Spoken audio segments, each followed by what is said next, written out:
Welcome to the Slop Farm. Enjoy the video.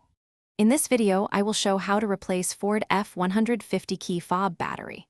Start by removing the emergency key, then use a small flat tool to pry open the fob seam carefully.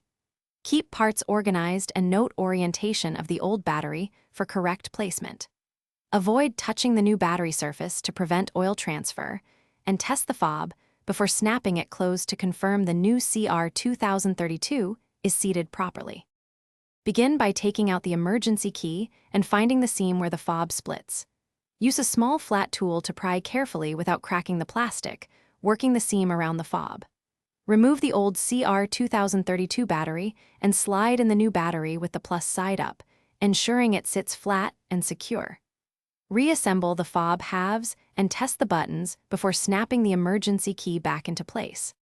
If your fob does not work after battery replacement, check the contacts for dirt or corrosion and clean them with isopropyl alcohol.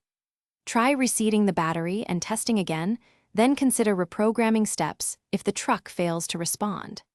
If plastic is cracked or internals look damaged, replacement may be necessary rather than just a new battery, so weigh repair versus buying a new fob for convenience. Thanks for watching. Consider subscribing if we helped you today.